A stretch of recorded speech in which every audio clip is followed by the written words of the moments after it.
Hello friends, welcome to Nidhi Shri academy. मैं हूं Rahul Sharma.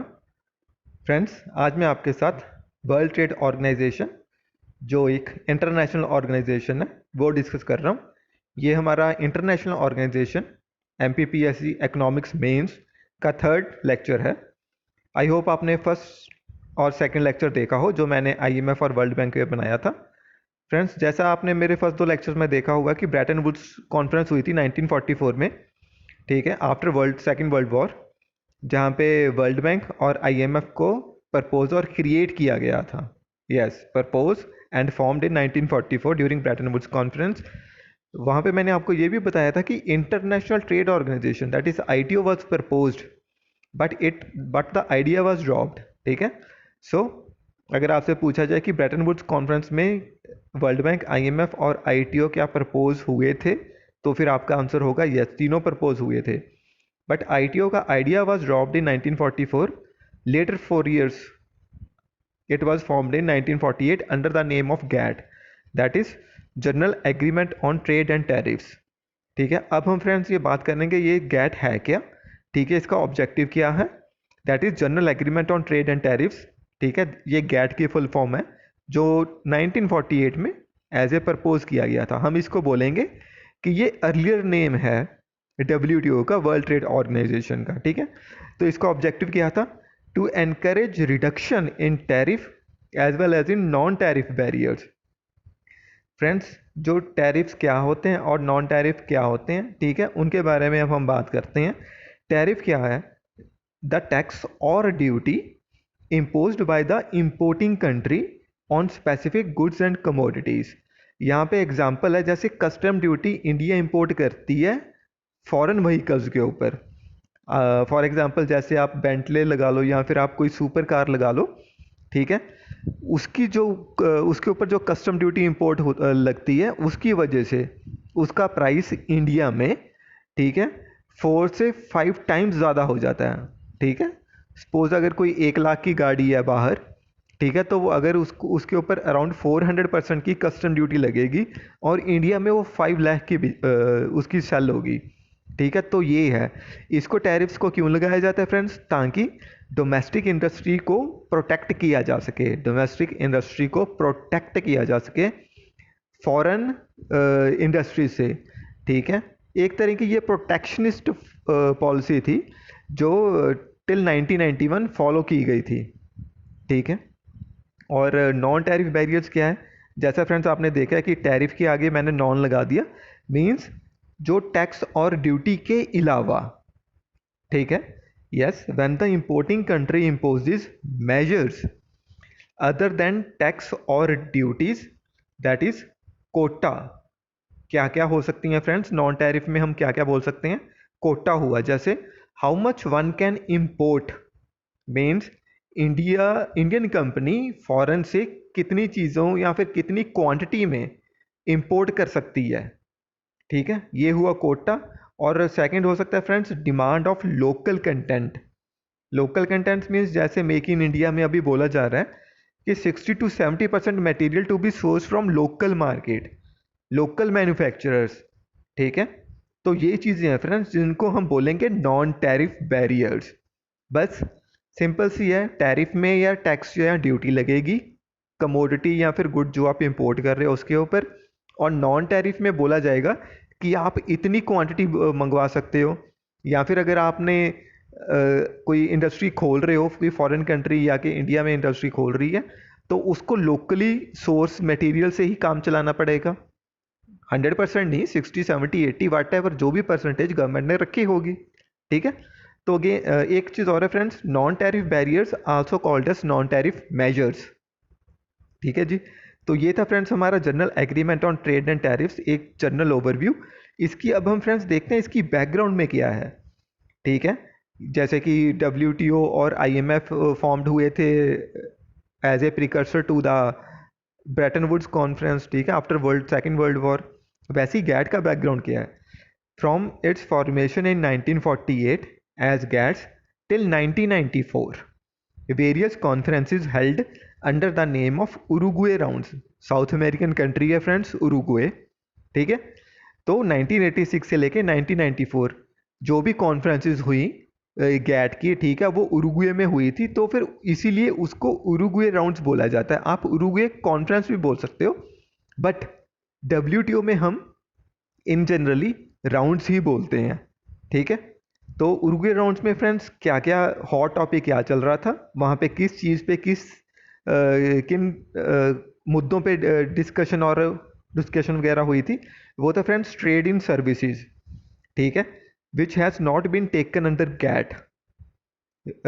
Trade in services friends जैसे business processing outsource, BPOs, call centres. India services sector में काफ़ी advance country है, ठीक है, और काफ़ी कई कंपनियों के बीपीओज कॉल सेंटर्स इंडिया में लोकेट हैं। तो ये जो ट्रेड इन सर्विसेज था, ये उरुग्वे राउंड का ही एक तरह का आप बोल सकते हो आउटकम है जो अभी भी चल रहा है। और सेकंड था फ्रेंड्स ट्रेड इन आईपीआरस। आईपीआरस क्या है? इंटेलेक्चुअल प्रॉपर्टी राइट्स, ठीक है, और ये एक तरह का टेक्निकल इनोवेशन से रिलेटेड है फ्रेंड्स आईपीआरस, अगर आप देखो, ठीक है। इसमें मैंने एग्जांपल्स दी है, जैसे पेटेंट्स है, कॉपीराइट्स है, ट्रेडमार्क्स है, ये सभी फ्रेंड्स टेक्निकल इनोवेशंस हैं और ये एक तरह की आईपीआर ही हैं, ठीक है। अब हम फ्रेंड्स इसको डिस्कस कर लेते हैं। पेटेंट्स, कॉपीराइट्स और ट्रेडमार्क्स, इनमें बेसिकली डिफरेंस क्या है। जैसे फ्रेंड्स पेटेंट्स आपने सुना होगा कि यानी कि कोई किसी मेडिसिन के लिए पेटेंट ले लिया या फिर कोई इन्वेंशन की उसके लिए पेटेंट मिल गया, मीन्स उसका एक लीगल राइट बन जाता है, चाहे ये इंडिविजुअल हो चाहे एक ऑर्गेनाइजेशन हो, ठीक है। सो पेटेंट क्या है? An exclusive right for innovation. Innovation friends कैसे कोई भी हो सकती है, जैसे कंबशन इंजन था पहले, ठीक है, अगर अभी लगाए तो ब्लूटूथ है, कैंसर ड्रग्स हैं, ठीक है। इवन कि अगर कोविड-19 पे भी अगर कोई कंपनी निकाल लेती है फ्रेंड्स, वैक्सीन डिस्कवर कर लेती है, तो वो उसके लिए पेटेंट अप्लाई करेगी पहले, ठीक है, ताकि कोई और कंपनी उस ड्रग को ना बना पाए, ठीक है। इसके बारे में फ्रेंड्स हम आगे डिस्कस करेंगे, पेटेंट्स क्या हैं और कितनी तरह के पेटेंट्स होते हैं, ठीक है। और फ्रेंड्स पेटेंट्स एक लाइफ लॉन्ग आप बोल सकते हो टर्म है, ठीक है। जिसने इनोवेट किया है वो उसका पेटेंट वो हंड्रेड्स ऑफ ईयर्स के लिए ले सकता है, ठीक है। और कॉपीराइट्स है फ्रेंड्स क्या होता है, जैसे आपने देखा होगा कि एक सी और सर्कल में एक सी बना देते हैं, कॉपीराइट लिखा जाता है उसके ऊपर, जैसे माइक्रोसॉफ्ट विंडो आप देख लो, उसके ऊपर भी लिखा होता है कि कॉपीराइट, ठीक है। ये कॉपीराइट्स होते हैं friends, these are only the real owner has the exclusive right to reproduce it, ठीक है।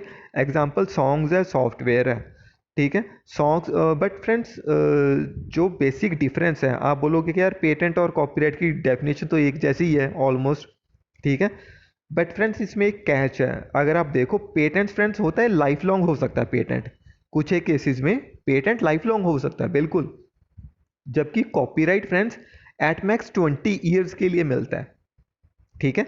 जैसे सपोज लगाओ किसी ने सॉन्ग कंपोज किया, ठीक है, कोई भी चाहे इंडियन है चाहे फॉरेनर है, तो उसको उस सॉन्ग का कॉपीराइट 20 ईयर्स के लिए मिलेगा, ठीक है। मीन्स अगर किसी ने उस सॉन्ग को रीमेक करना है या फिर उस सॉन्ग को किसी और वर्जन में गाना है या प्रोड्यूस करके दिखाना है, रिप्रोड्यूस भी करना है, ठीक है, तो वो एक्चुअल ओनर की परमिशन लेगा 20 साल के अंदर अंदर। आफ्टर 20 ईयर्स किसी को कोई परमिशन नहीं है, ज़रूर सॉरी किसी को मीन्स परमिशन लेने की ज़रूरत नहीं है, ठीक है।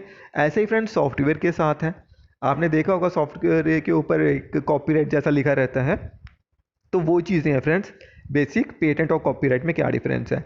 और इसके बाद है फ्रेंड्स जो ट्रेडमार्क आगे, ट्रेडमार्क आपने देखा होगा, इनको फ्रेंड्स हम बेसिकली लोगोस बोलते हैं।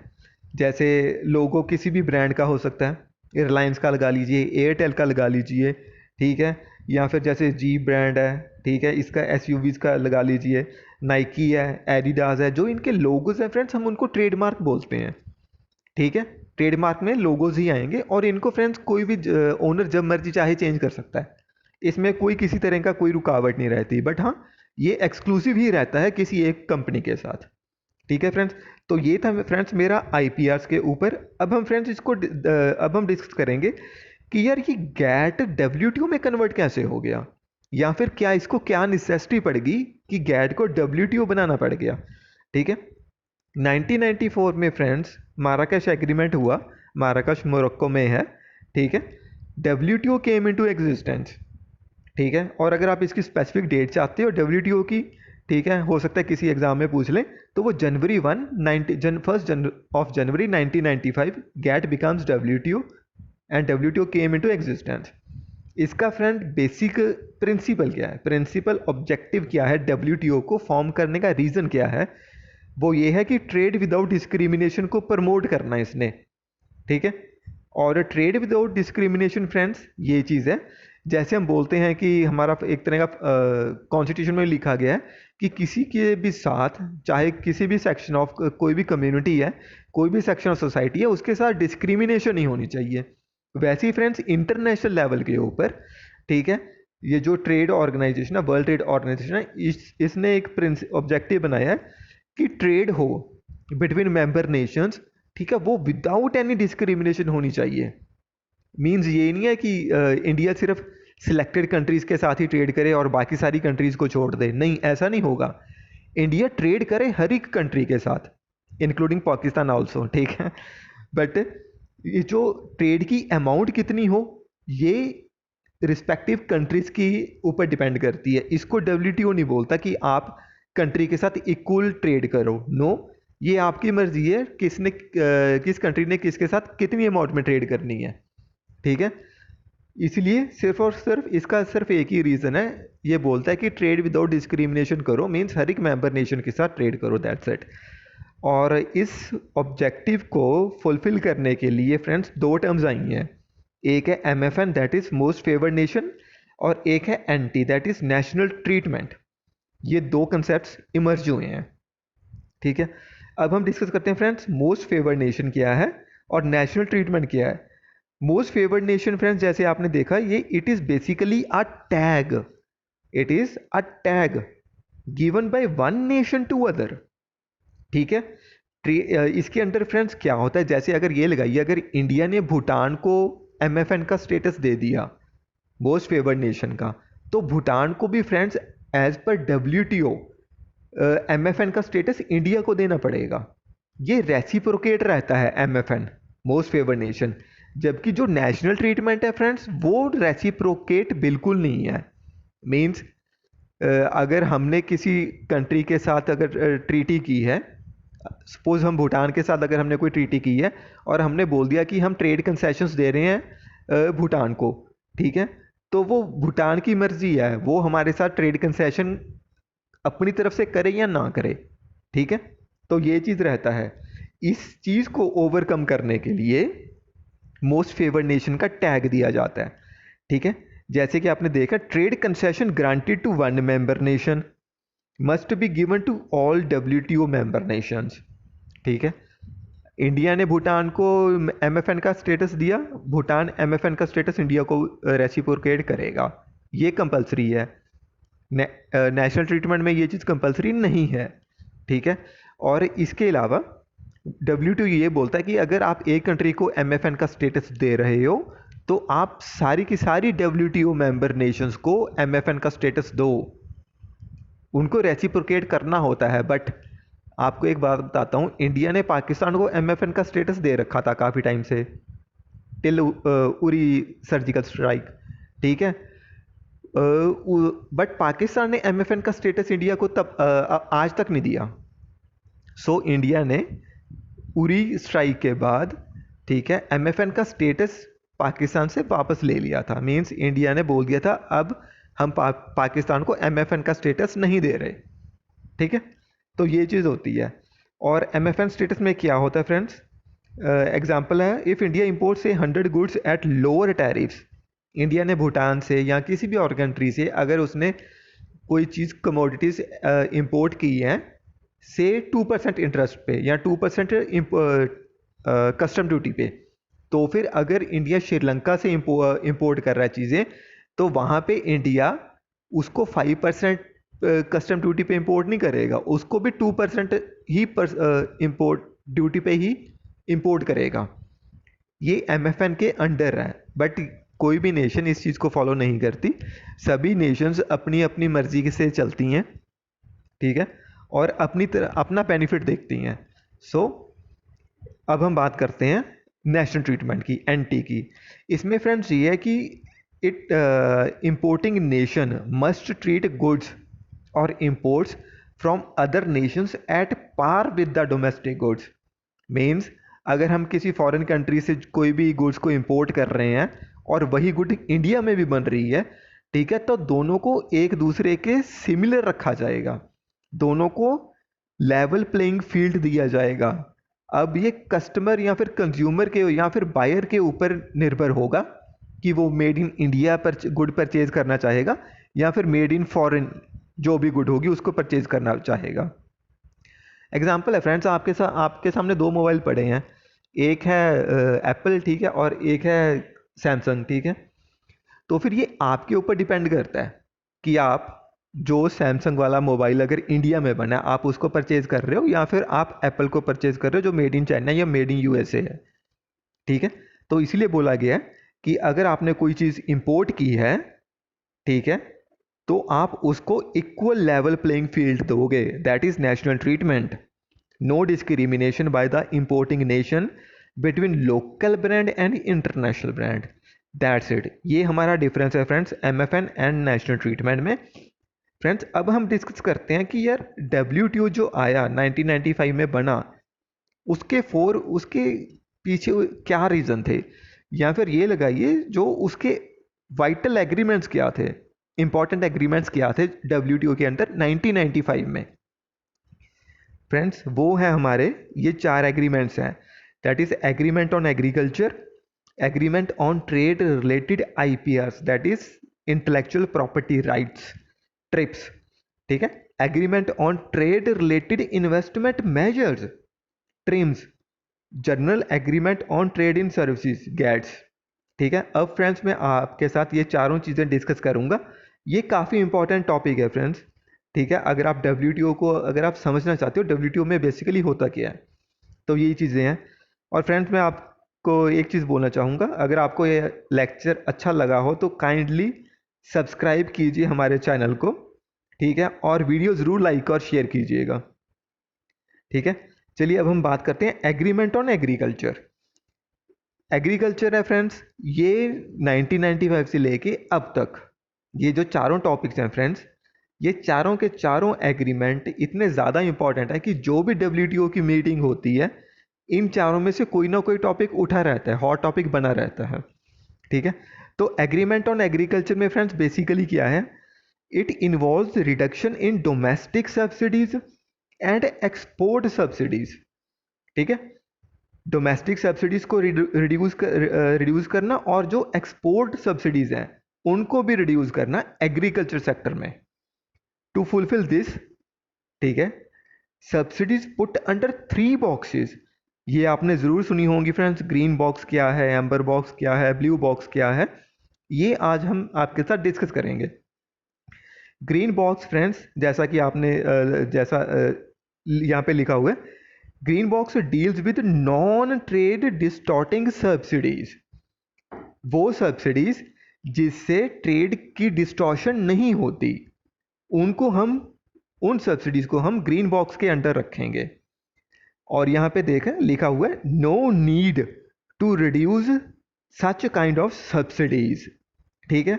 तो फ्रेंड्स ग्रीन बॉक्स में हम कौन सी सब्सिडीज लिखेंगे जिससे हमारी ट्रेड डिस्टॉर्ट ना हो, वो है फ्रेंड्स जैसे आपने रिसर्च एंड डेवलपमेंट, एग्रीकल्चर में अगर कोई रिसर्च एंड डेवलपमेंट करनी है या फिर आपने एग्रीकल्चर के लिए सेक्टर के लिए एक बढ़िया इंफ्रास्ट्रक्चर क्रिएट करना है, ठीक है, तो ये इनको हम नॉन ट्रेड डिस्टॉर्टिंग सब्सिडीज बोलेंगे। क्यों? क्योंकि यार अगर हम R&D कर रहे हैं एग्रीकल्चर में या फिर R&D कर रही हैं एक बेटर इंफ्रास्ट्रक्चर बनाने के लिए एग्रीकल्चर के लिए, तो यार उसमें सब्सिडी आप दे सकते हो, ठीक है। उससे आपकी ट्रेड डिस्टॉर्ट नहीं हो रही, आपकी प्रोडक्शन बढ़ रही है, या फिर जो आपके पास एक्चुअल प्रोडक्ट पड़ा है उसको आप बेटर वे में आप संभाल रहे हो, ठीक है। ऐसा नहीं है यार मंडियों में पड़ा है और वहाँ पे बारिश हो रही है, ठीक है, और सारे का सारा गेहूँ चावल है जो भी हमारा एग्रीकल्चर प्रोडक्ट है वो ख़राब हो रहा है, ठीक है। तो ये चीज़ें हमारी इंफ्रास्ट्रक्चर और रिसर्च एंड डेवलपमेंट में आ जाती हैं, इनको हम नॉन ट्रेड डिस्टॉर्टिंग सब्सिडीज बोलते हैं। सो इनको हम ग्रीन बॉक्स के अंदर रखते हैं, इनको रिड्यूस करने की कोई ज़रूरत नहीं है, उसके बाद फ्रेंड्स है, फ्रेंड्स मैं आपके साथ एम्बर बॉक्स के जगह मैं आपके साथ ब्लू बॉक्स डिस्कस करूंगा। एम्बर बॉक्स हम लास्ट में डिस्कस करेंगे। ब्लू बॉक्स क्या है? ग्रीन बॉक्स, अब है blue box. Blue box friends वो है subsidies given under production limiting programmes. Again no need to reduce such kind of subsidies. ठीक है, इसमें फ्रेंड्स ये प्रोडक्शन लिमिटिंग प्रोग्राम में क्या चीज़ आएगी? प्रोडक्शन लिमिटिंग प्रोग्राम में फ्रेंड्स ये चीज़ होती है कि आपने सब्सिडीज दी हैं एग्रीकल्चर सेक्टर को, ठीक है, जिससे कि उसकी प्रोडक्शन बढ़े, ठीक है ना, या फिर जिससे कंज्यूमर्स को फ़ायदा हो, या फिर ये लगाओ आपने उन फार्मर्स को यार सीधा सीधा आपने फर्टिलाइजर्स प्रोवाइड की, या फिर आपने उनको पेस्टिसाइड्स प्रोवाइड किए सब्सिडाइज्ड रेट पे, या फिर आपने उनको इंफ्रास्ट्रक्चर प्रोवाइड किया सब्सिडाइज्ड रेट पे। ठीक है, तो इससे आपकी ट्रेड डिस्टॉर्ट नहीं हो रही, ना ही इससे आपकी प्रोडक्शन बढ़ी है ज़्यादा, जिससे कि आपका ओवरऑल कॉस्ट उसकी कम हुई हो। ठीक है, तो इसीलिए सच काइंड ऑफ सब्सिडीज़ को हम ब्लू बॉक्स में रखते हैं, जिससे आपने आपकी प्रोडक्शन नहीं बढ़ी एग्रीकल्चर में, आपने उसको किसी और काम में लगा रखा है। चाहे आपने बेटर इंफ्रास्ट्रक्चर प्रोवाइड किया हो जैसे ग्रीन बॉक्स में है, या फिर आपने बेटर पेस्टिसाइड्स, बेटर इंसेक्टिसाइड्स, ठीक है, ऐसी चीज़ें आपने उनको प्रोवाइड की हो ताकि उनकी क्रॉप्स बच सकें। ठीक है, या फिर आपने क्रॉप इंश्योरेंस करवा रखी है यार, वो आप ब्लू बॉक्स में डालो। ठीक है ना, क्योंकि आपने सब्सिडाइज रेट पे आपने चाहे उनको एग्रीकल्चर कमोडिटीज़ प्रोवाइड की हैं, या फिर आपने फार्म मशीनरी प्रोवाइड की है। ठीक है, वो तो यार आपने फार्मर को प्रोटेक्ट करने के लिए बचाया, सब्सिडी दी है। ठीक है, इससे आपकी ट्रेड डिस्टॉर्ट नहीं हो रही। सो फ्रेंड्स, जो ग्रीन बॉक्स और ब्लू बॉक्स के अंडर जो सब्सिडीज आती हैं उनको रिड्यूस करने की बिल्कुल भी ज़रूरत नहीं है। अब है फ्रेंड्स एम्बर बॉक्स। ये साफ सीधी सी लाइन है, ट्रेड डिस्टॉर्टिंग सब्सिडीज जो भी होंगी वो हम एम्बर बॉक्स के अंडर रखेंगे। ठीक है, इसमें क्या चीज़ आती है? सब्सिडीज ऑन एमएसपी, या फिर सब्सिडीज ऑन इनपुट्स। ठीक है, और सच kind of subsidies must be reduced.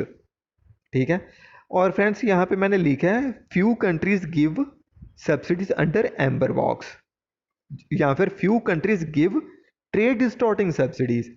और सबसे बड़ा ट्रेड डिस्टॉर्ट कौन करता है? यूएसए। डब्ल्यूटीओ में फ्रेंड्स अगर किसी भी तरह की कोई भी दिक्कत आएगी, या फिर आप वर्ल्ड ऑर्डर पे लगा लो, कोई भी दिक्कत होगी ना, तो ये समझ लेना 90% चांसेस है कि यूएसए ने अपनी टांग अड़ाई हुई है और कुछ नहीं है। ठीक है, अब मैं आपको ये समझाता हूँ ये ट्रेड डिस्टॉर्टिंग सब्सिडीज हैं क्या। Only few countries give this. इसमें फ्रेंड्स ये लगाइए, जैसे कि यूएसए जब एक्सपोर्ट करता है, अगर हम फार्म एग्रीकल्चर प्रोडक्ट लगाएं, तो वो तब सब्सिडी प्रोवाइड नहीं करता। ठीक है, यूएसए प्रोवाइड करता है सब्सिडीज ऑन एमएसपी, या फिर सब्सिडाइज्ड रेट पे वो उनको फार्म इंश्योरेंस प्रोवाइड करता है, फार्म मशीनरी प्रोवाइड करता है। ठीक है, या फिर जो फार्म इनपुट्स हैं, जैसे आप सीड्स लगा लीजिए, ठीक है, ये चीज़ें वो सब्सिडाइज्ड रेट पे प्रोवाइड करता है फार्मर्स को। ठीक है, इससे क्या होगा फ्रेंड्स? एक तो फार्मर की इनपुट कॉस्ट कम हो जाएगी, राइट। जैसे कि अगर 100 रुपीज़ का अगर फार्मर को सीड मिल रहा था, तो यूएसए उसको 40 रुपीज़ में दे रहा है, 60 रुपीज़ फार्मर की जेब में जा रहे हैं। ठीक है, तो ये ट्रेड डिस्टॉर्टिंग सब्सिडी है, बट ये इनडायरेक्ट वे में है। ठीक है, तो सच काइंड ऑफ सब्सिडीज को रिड्यूस करना ज़रूरी है, क्योंकि इससे यूएसए का जो एक्चुअल में एक्सपोर्ट होगा एग्रीकल्चर कमोडिटी का, वो in comparison to other countries उसकी एक तो इनपुट कॉस्ट कम रहेगी। ठीक है, जिससे वो इंटरनेशनल मार्केट में कम्पिटिटिव बन जाएगा। सपोज एक बोरी गेहूं की इंडिया एक्सपोर्ट कर रहा है 1000 रुपये में, ठीक है, और यूएसए एक्सपोर्ट कर रहा है 400 रुपये में, तो किसकी गेहूं को परचेज किया जाएगा? यूएसए की गेहूं को ही परचेज करेंगे, 400 रुपये में मिल रही है। और ये जो 600 रुपये का डिफरेंस है वो उस यूएसए ने पहले ही अपना काम निपटा लिया, उसने शुरू में ही सब्सिडी प्रोवाइड कर दी एमएसपी या फिर इनपुट में। तो इसीलिए एम्बर बॉक्स में जो से सब्सिडीज होंगी वो सारी की सारी ट्रेड डिस्टॉर्टिंग है और इनको रिड्यूस करना है। बट फ्रेंड्स, ऐसा तो कभी नहीं हो सकता कि यार हम सारी की सारी हमेशा के लिए सब्सिडीज खत्म कर दें, ठीक है ना। तो एक ऐसा मिनिमम लेवल है, या फिर आप ये लगाइए एक ऐसा मैक्सिमम लेवल है जिसके बियॉन्ड आप सब्सिडीज प्रोवाइड नहीं कर सकते, और उसके लिए एक टेक्निकल टर्म यूज की जाती है, ठीक है। और वो टर्म है friends de minimis level. De minimis level. Under Amber Box, there is a level beyond which no subsidy can be given, and that level is called as de minimis level. So, it is the maximum subsidy which can be given by any member nation. ठीक है, D minimis level है friends, ये amber box के साथ related है, ठीक है। इसके अंडर WTO में एग्रीमेंट बैठा है कि जो डेवलप्ड कंट्रीज होंगी वो 5% से ज़्यादा, जो आपकी एग्रीकल्चर जीडीपी है उसके 5% से ज़्यादा आप सब्सिडाइज नहीं करोगे। मीन्स एक लिमिट है, डेवलप्ड नेशंस के लिए 5% लिमिट है, आप इससे ज़्यादा सब्सिडीज प्रोवाइड नहीं करोगे एग्रीकल्चर को। और जो डेवलपिंग नेशंस के लिए एग्जांपल इंडिया, वो है कि आपका जो एग्रीकल्चर जीडीपी है उसका आप 10%, ठीक है, 100 रुपये में आप उसका 10 रुपये आप फार्मर को सब्सिडी प्रोवाइड कर सकते हो।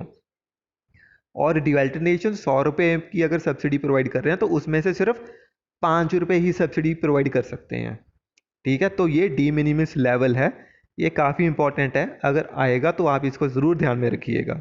अगेन चैनल को सब्सक्राइब और लाइक कीजिए, ठीक है। और सेकंड है friends agreement on trade related intellectual property rights, that is trips.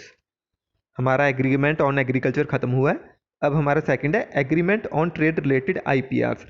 Friends it involves 2 types of patents, जैसे मैंने बोला था कि मैं पेटेंट्स आपके साथ डिस्कस करूंगा, तो वो पेटेंट्स इसके अंडर आते हैं। 2 टाइप्स ऑफ पेटेंट्स है फ्रेंड्स, एक प्रोसेस पेटेंट, एक है प्रोडक्ट पेटेंट, ठीक है जी। टिल 1995, दैट इज जब तक WTO फॉर्म नहीं हुआ, ठीक है, गैट चल रहा था, process patent was in force. And thereafter जब WTO फॉर्म हो गया जनवरी 1995 से, प्रोसेस पेटेंट की जगह प्रोडक्ट पेटेंट ओवरटेक्स, ठीक है। और ये प्रोसेस पेटेंट क्या है और प्रोडक्ट पेटेंट क्या है जी, ठीक है, ये हम अब डिस्कस करते हैं। ये है प्रोसेस पेटेंट। अगर आप देखो प्रोसेस पेटेंट, जैसे फ्रेंड्स आप लगाओ कोई प्रोसेस आप फॉलो कर रहे हो, आप सुबह उठे, नहाए, ब्रश किया, ठीक है, कॉलेज या फिर स्कूल के लिए आप तैयार होकर चले गए, ये आप एक तरह की प्रोसेस फॉलो कर रहे हो, ठीक है। और आपके उठने और आपके कॉलेज या स्कूल जाने में आपने जितनी चीज़ों को फॉलो किया वो आपकी प्रोसेस थी। आप एंड में क्या कर रहे हो, आप एंड में सिर्फ कॉलेज या स्कूल पहुंचे हो, वो आपका प्रोडक्ट है, ठीक है। प्रोसेस, आपने प्रोडक्ट तक पहुंचने के लिए आपने किस प्रोसेस को फॉलो किया, मीन्स आप किस रास्ते से घूम के जा रहे हो, ठीक है ना, या फिर आप बाइक से जा रहे हो, कार से जा रहे हो, वट एवर किस चीज़ से जा रहे हो, ये आपकी प्रोसेस है, अल्टीमेट आपका प्रोडक्ट है। सो प्रोसेस पेटेंट क्या है, under this one can not use the same process to produce any kind of product. Any kind of product friends, कोई भी प्रोडक्ट हो, जैसा कि अगर आपने ये लगाइए, मैंने सुबह या फिर आपने सुबह उठ के, ठीक है, ब्रश किया या फिर उसके बाद नहाए, उसके बाद आपने ब्रेकफास्ट किया, फिर आपने बाइक उठाई, फिर आप कॉलेज चले गए, ठीक है। आप इस सीक्वेंस में फ्रेंड्स कोई और बंदा नहीं करेगा कॉलेज पहुंचने के लिए, ये एक तरह की प्रोसेस है जो आपने फॉलो की है, ठीक है। चलो आप चले गए और उसके बाद अगर मैं भी कॉलेज जा रहा हूं तो मैं ये प्रोसेस फॉलो नहीं करूंगा। एज पर प्रोसेस पेटेंट मुझे क्या फॉलो करना पड़ेगा, हो सकता है मैं सुबह उठूं, उसके बाद मैं ब्रश करूं, फिर मैं ब्रेकफास्ट करूं, फिर मैं नहाऊं, ये डिफरेंट प्रोसेस हो गया, ठीक है जी। तो ये चीज़ है कि पहले टिल 1995 प्रोसेस पेटेंट के ऊपर फोकस होता था कि आप इस प्रोसेस को फॉलो करके कोई भी प्रोडक्ट नहीं बनाओगे। बट उसके बाद प्रोडक्ट पेटेंट जब से आ गया, और अब से 1995 से लेके अब तक प्रोडक्ट पेटेंट पे ही फोकस है। मींस आप सिर्फ प्रोडक्ट को ही पेटेंट करवा सकते हो, प्रोसेस को नहीं, ठीक है। under this one product patent, under this one cannot make the same product by using any kind of process. Means अगर आप कॉलेज जा रहे हो या मैं कॉलेज जा रहा हूँ तो अब हम प्रोसेस सेम फॉलो कर सकते हैं, बट मुझे किसी और कॉलेज में जाना पड़ेगा, आपको किसी और कॉलेज में, हम दोनों एक ही जगह पे नहीं जा सकते। या फिर एग्जांपल है लाइफ सेविंग ड्रग्स, या फिर एक और है यार, आपको एक आपकी नॉर्मल लेवल की आपको मैं एग्जांपल बताता हूँ। आपके ग्रैंड मदर या फिर आपके मदर, ठीक है, आम का अचार बना रहे हैं और वही आम का अचार आपका रिलेटिव या फिर आपका कोई नेबर बना रहा है, ठीक है। आपके जो आम एंड प्रोडक्ट क्या है इसमें, आम का अचार, ठीक है। तो वो जो आम का अचार आप बना रहे हो या फिर जो आपको कोई रिलेटिव बना रहा है, ठीक है, वो कोई अलग प्रोसेस फॉलो करेगा, आप कोई अलग प्रोसेस फॉलो करोगे, ठीक है। तो अल्टीमेटली आप प्रोडक्ट क्या बना रहे हो, आम का अचार बना रहे हो, ठीक है। तो यही चीज़ है फ्रेंड्स, प्रोसेस में आप डिफरेंट प्रोसेस फॉलो करके एक चीज़ प्रोडक्ट सेम प्रोडक्ट बना रहे हो, बट प्रोडक्ट पेटेंट में आप कोई भी चीज़ फॉलो कर लो, कोई भी प्रोसेस फॉलो कर लो, आप सेम प्रोडक्ट नहीं बना पाओगे, ठीक है। लाइफ सेविंग ड्रग्स में जैसे किसी ने कैंसर के लिए ट्रीटमेंट के लिए एक ड्रग बना दी, ठीक है, तो वो कैंसर ड्रग जो उसमें इंग्रेडिएंट्स हैं वो कोई और कंपनी नहीं बनाएगी। अगर उसने कैंसर ड्रग बनानी है तो वो प्रोसेस सेम फॉलो कर सकता है, ठीक है, बट उसको एक अलग सॉल्ट, एक अलग इंग्रेडिएंट यूज़ करके ही अल्टीमेट कैंसर ड्रग बनानी पड़ेगी। जो ड्रग और जो कंपोजिशन पहले वाले बंदे की है प्रोडक्ट की, उसमें आप उसको आप यूज़ नहीं करोगे। ये चीज़ है प्रोसेस पेटेंट और प्रोडक्ट पेटेंट में बेसिक डिफरेंस। अब फ्रेंड्स हम बात करते हैं, थर्ड है जो agreement on trade related investment measures, that is TRIMS. इसमें अगेन फ्रेंड्स टू इश्यूज हैं raised by the developing countries. जो ट्रेम्स है फ्रेंड्स वो डेवलपिंग कंट्रीज ने रेज किया था। इसके अंदर फ्रेंड्स फर्स्ट है लोकल इनपुट रिक्वायरमेंट, जैसा कि अभी चल रहा है कि मेक इन इंडिया, जैसे मैंने आपको डिफाइन किया कि यार अगर कोई भी फॉरेन एंटिटी इंडिया में अगर इम्पोर्ट मैन्युफैक्चर कर रही है तो उसको लोकल इनपुट रिक्वायरमेंट एक्सेप्ट करना पड़ेगा as a term and condition, चाहे वो 20% रखे, चाहे 30%, चाहे 40%, चाहे 80%, उसको लोकल मार्केट से परचेज करना पड़ेगा। अदरवाइज ये चीज़ क्यों बोल रही है डेवलपिंग कंट्रीज, क्योंकि फॉरेन से ही वो चीज़ें की सारी की सारी चीज़ प्रोडक्ट फाइनल प्रोडक्ट बनकर आ रहा है, ठीक है, और यहाँ पे तो सिर्फ एज ए मार्केट बन रही है, हम तो उनको परचेज कर रहे हैं। यहाँ पे जो हमारी लोकल इंडस्ट्री है उसको तो बेनिफिट नहीं हो रहा, ठीक है ना। तो इसीलिए बोला गया है अंडर ट्रेम्स कि आप अगर फॉरेन से कोई एंटिटी यहाँ पे मैन्युफैक्चरिंग सेक्टर खोल रही है तो उसको लोकलाइजेशन करनी पड़ेगी, 50%, 60%, 70%, वट एवर जो भी होगा, जो भी गवर्नमेंट की डायरेक्शन है, ठीक है। एग्जाम्पल, Amazon और Walmart must purchase some fixed quantity from local manufacturers also। और इसका सेकंड इशू क्या था अंडर ट्रेम्स जो डेवलपिंग कंट्रीज ने उठाया है, फॉरेन एक्सचेंज बैलेंस रिस्ट्रिक्शन। इसके अंदर क्या था कि आप यार एक, जैसे अगर इंडिया का लगाइए $500 बिलियन फॉरेन रिजर्व पड़ा है, तो डेवलप्ड कंट्रीज क्या करती थी अंडर इससे पहले, उनका ये था कि अगर आपने परचेज करना है तो आपको फॉरेक्स रिजर्व का कुछ पोर्शन, ठीक है, आपको सिर्फ इंपोर्ट्स के लिए रखना पड़ेगा। ये उनकी टर्म एंड कंडीशन थी जो डेवलपिंग कंट्रीज को एक तरह की हिंड्रेंस कर रही थी। क्या हिंड्रेंस कर रही थी कि यार ये उनको लग रहा था इससे हमारे जो फॉरेक्स रिजर्व है वो कम हो जाएगा या डिप्लीट होगा। सो इसीलिए जो रेस्ट्रिक्शन है फॉरेन एक्सचेंज बैलेंस रिस्ट्रिक्शन, ठीक है, that is importing nation must use its forex reserve to balance the imports, but developing nations argued that instead of this condition they shall be allowed. Developing countries ने क्या recommend किया, बोला हम forex reserve नहीं रखेंगे side पे कि आप फॉरेक्स रिजर्व का इतना पार्ट रख दो इंपोर्ट करने के लिए, ठीक है, हमें भी बल्कि इक्वल अमाउंट में एक्सपोर्ट करने की इजाज़त दी जाए, या फिर हमारा राइट दिया जाए कि अगर हम इंपोर्ट कर रहे हैं, से हम 100 कमोडिटीज़ इंपोर्ट कर रहे हैं, तो एटलीस्ट हमें भी 100 कमोडिटीज़ एक्सपोर्ट करने को दी जाए, इजाज़त दी जाए। तो ये था डेवलपिंग कंट्रीज़ का issue under agreement on trade related investment measures, 2 issues local input requirement और फॉरेन एक्सचेंज बैलेंस रिस्ट्रिक्शन पे ऊपर। अब फ्रेंड्स हमारा है जो फोर्थ वाइटल एग्रीमेंट है डब्ल्यूटीओ के under, that is general agreement on trade in services, ठीक है, गैट्स, दैट इज बीपीओ जैसा सर्विसेज में फ्रेंड्स बीपीओज आ गई, कॉल सेंटर्स आ गए, ठीक है, यही चीज़ें हैं। इसके अंडर फ्रेंड्स 4 मोड्स हैं। Modes means method of supply, आप सर्विसेज कैसे सप्लाई कर रहे हो, ये उसके ऊपर बेस्ड है।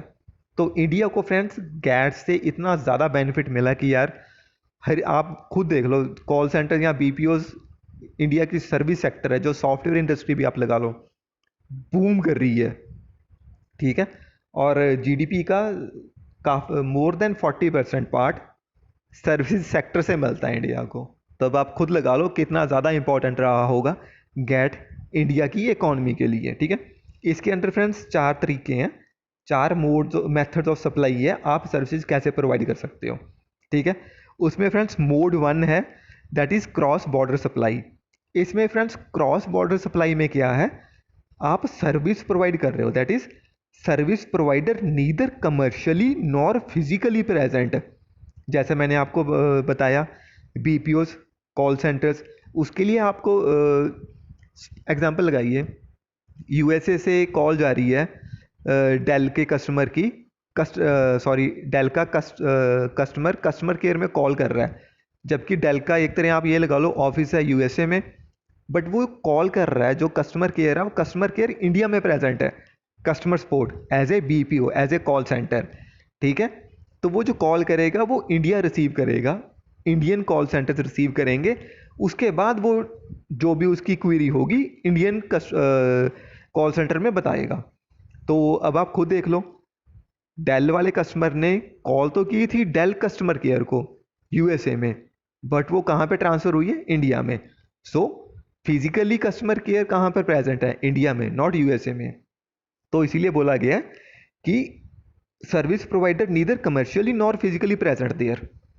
Example air services, BPOs. Air services में फ्रेंड्स ये होता है जैसे फॉरेन कंट्री कोई फ्लाइट आई है, कोई फ्लाइट चलेगी, ठीक है, उनका हेड ऑफिस तो इंडिया में नहीं है ना, या फिर इंडिया का हेड ऑफिस किसी फॉरेन कंट्री में तो नहीं है ना। हाँ, आप ऐसे मोड ऑफ सप्लाई आपने पर्सन को यहाँ से उठा के वहाँ भेज दिया और आपने कुछ नहीं किया, ठीक है। तो ये चीज़ होती है फ्रेंड्स गैट्स में, सॉरी फर्स्ट मोड 1 में, that is cross border supply में। और इसके अलावा फ्रेंड्स अब हमारा होगा मोड 2। मोड 2 में है क्या फ्रेंड्स, कंज्यूम्ड अब्रॉड, ठीक है, persons importing services under this and they have to come in service providing country, ठीक है। मोड 2 में क्या होगा, जिस भी पर्सन ने सर्विस लेनी है वो सर्विस प्रोवाइडिंग कंट्री में पहुंचेगा, मींस पर्सन को फिजिकली जाना पड़ेगा सर्विस लेने के लिए। यहाँ पे एग्जांपल है टूरिज्म में जैसे फॉरेन नेशनल्स आते हैं या फिर इंडियन नेशनल्स फॉरेन कंट्रीज में जाते हैं, ठीक है, तो वो सर्विस लेने जाते हैं, मीन्स यार हमने कोई साइट सीइंग की, ठीक है, या फिर हमने कोई अच्छी अच्छी चीज़ें देखी, वो एक तरह का टूरिज्म हो गया। आप वहाँ गए, आप होटल में रुके, आपने वहाँ पे खाना खाया, आपने वहाँ पे सर्विस ली, होटल भी आपको सर्विस प्रोवाइड कर रहा है, आपने सर्विस की, आप कुछ टाइम बाद आप वापस आ गए, ठीक है। ऐसे ही फ्रेंड्स एजुकेशन सेक्टर में स्टूडेंट्स बाहर चले जाते हैं, फॉरेन कंट्रीज़ में जाते हैं, फॉरेन यूनिवर्सिटीज़ में जाते हैं पढ़ने के लिए, ठीक है, तो वो वहाँ से नॉलेज गेन करके कुछ एक वापस आ जाते हैं, कुछ एक वहीं पे रह जाते हैं, ठीक है। तो मीन्स अल्टीमेट इसका मोड 2 का क्या मीनिंग है कि अगर आपको सर्विस चाहिए तो आपको सर्विस लेने के लिए खुद जाना पड़ेगा सर्विस प्रोवाइडिंग कंट्री में, ठीक है। और इसमें फ्रेंड्स आप मेडिकल सेक्टर भी हम बोल सकते हैं, ठीक है, मेडिकल टूरिज्म भी बोल सकते हैं। ट्रीटमेंट इंडिया में काफ़ी सस्ता है as compared to other foreign countries. और फ्रेंड्स इसका मोड 3 है, दैट इज कमर्शियल प्रेजेंस ज़रूरी है, जैसे physical presence of commercial entities needed without which it can't be done. जैसे फ्रेंड अब जैसे एग्जांपल दिया banking services, telecommunication services, SBI ने फॉरेन में किसी फॉरेन कंट्री में ब्रांच खोल दी, ठीक है, अगर एसबीआई चाहता है कि उसके कस्टमर्स फॉरेन में भी हों तो उसको फिजिकली वहाँ पे एक ब्रांच खोलनी पड़ेगी, राइट। ऐसा ही अगर एयरटेल या फिर वोडाफोन या फिर कोई भी टेलीकम्युनिकेशन वाला एजेंसी चाहती है कि उसके कस्टमर्स फॉरेन में भी हों, तो उसको वहाँ पे फिजिकली अपना ऑफिस खोलना पड़ेगा यार, तभी तो आपके पास आके वो रिचार्ज या फिर जो भी होगा कनेक्शन वगैरह लेंगे, या फिर अपना एसबीआई में या फिर किसी बैंक में अकाउंट खुलवाएंगे। तो आपको फिजिकली वहाँ पे प्रेजेंट होना पड़ेगा। मीन्स आपको एक एंटिटी वहाँ पे चाहिए चाहिए, फिजिकल स्ट्रक्चर वहाँ पे चाहिए। और फ्रेंड्स मोड 4 है, दैट इज इंडिविजुअल की प्रेजेंस होनी चाहिए। Movement of natural person is mandatory to provide such kind of services. Example जैसे डॉक्टर्स, नर्सिस, सॉफ्टवेयर इंजीनियर्स। अगर डॉक्टर या अगर फॉरेन कंट्री में या फिर इंडियन कंट्री में किसी ने इलाज करवाना है, तो वो डॉक्टर या फिर नर्स के पास ही जाएगा, या फिर अगर डॉक्टर या फिर नर्स अगर अपना सर्विस प्रोवाइड करना चाहती हैं तो वो किसी फॉरेन कंट्री में जाएंगी, ठीक है। या फिर कोई सॉफ्टवेयर इंजीनियर है वो बेंगलोर शिफ्ट होगा, या फिर वो किसी और कंट्री में जाएगा, ठीक है। तो ये चीज़ है, मोड 4 में इंडिविजुअल मूव करते हैं, ठीक है, अपनी सर्विस प्रोवाइड करने के लिए। तो फ्रेंड्स ये मेरे मोड 1 2 3 4 हैं जो general agreement on trade in services के अंडर आते हैं, ठीक है। तो ये इसके साथ ही हमारे 4 वाइटल्स एग्रीमेंट जो डब्ल्यूटीओ के अंडर हुए थे वो कंप्लीट हो चुके हैं, ठीक है। अब मैं फ्रेंड्स आपके साथ डिस्कस करना चाहता हूँ, ये छोटा सा टॉपिक है, various ministerial conferences held under WTO. ये बस आपको फ्रेंड्स सीक्वेंस याद रखना है ज़्यादा से ज़्यादा, या फिर आपको ये याद रखना है कि कहाँ पे कहाँ कब हुई है। सिंगापुर में हुई थी friends first 1996, then Geneva 1998, Seattle 1999, ठीक है फ्रेंड्स। उसके बाद दोहा राउंड है फ्रेंड्स, ये काफ़ी इंपॉर्टेंट है, ठीक है, इनको हम किसी और लेक्चर में डिस्कस करेंगे। ये 2001 में हुआ था, कैनकन 2003 में हुआ था। ये it was a disaster for WTO. और यहाँ पे G21 that is developing countries थी, उन्होंने अपना एक अलग ग्रुपिंग G21 बना ली थी, जिसको बाद में G33 बोला जाता है, ठीक है। और उसके बाद हांगकांग 2005 है, जेनेवा में हुआ, देन 2009 एंड 11। उसके बाद बाली में हुई थी इंडोनेशिया में 2013, नैरोबी हुआ था 2015, अर्जेंटीना ब्यूनस एयर्स 2017। अब फ्रेंड्स जो 2021 में होने जा रही है वो है कजाकिस्तान में, और किस जगह होगी, दैट इज़ नूर सुल्तान, ठीक है। तो ये है फ्रेंड्स हमारी जो अब तक की 12th जो होने वाली है कॉन्फ्रेंस, वो 2021 नेक्स्ट ईयर में होगी। आई थिंक जून के अराउंड होती है ये। तो जस्ट आपको यार नाम याद रखना और कुछ नहीं है। और मिनिस्ट्रियल कॉन्फ्रेंस फ्रेंड्स है क्या, it is the highest decision making body of WTO, ठीक है। And the decision taken is binding on member states, ठीक है जी। हाईएस्ट डिसीजन मेकिंग बॉडी है वो मिनिस्ट्रियल कॉन्फ्रेंस होगी, और मिनिस्ट्रियल कॉन्फ्रेंस में ये डब्ल्यूटीओ है दैट इज ट्रेड, सो हमारी हर एक नेशन का ट्रेड मिनिस्टर ही जाएगा वहाँ पे कंट्री को रिप्रेजेंट करने के लिए, ठीक है। इसके 164 मेंबर नेशंस हैं फ्रेंड्स, और डायरेक्टर जनरल इज रोबर्टो एजेवेडो, ठीक है। हेडक्वार्टर है अगेन फ्रेंड्स जेनेवा, स्विट्ज़रलैंड। तो फ्रेंड्स ये था एक जर्नल ओवरव्यू डब्ल्यूटीओ के ऊपर। अगर आपको किसी तरह का कोई डाउट हो तो काइंडली ज़रूर पूछिएगा, ठीक है, कमेंट बॉक्स में कमेंट कीजिएगा। और यही है फ्रेंड्स मेरा आज का लेक्चर जो कंप्लीट होता है। आई नो ये थोड़ा सा लेंथी चला गया, बट ये फ्रेंड्स काफ़ी इंपॉर्टेंट टॉपिक है, ठीक है। तो प्लीज़ इसको ज़रूर अच्छे से देखिए और पढ़िए और अपनी तैयारी करते रहिए, ठीक है। और friends so kindly share, subscribe और लाइक कीजिए हमारे चैनल को, ठीक है। इससे हमें फ्रेंड्स काफ़ी ज़्यादा बूस्ट मिलता है। तो प्लीज़ चलिए, मेरा बस इतना ही था। Thanks for watching Nidhishree academy. Goodbye, take care, have a good day.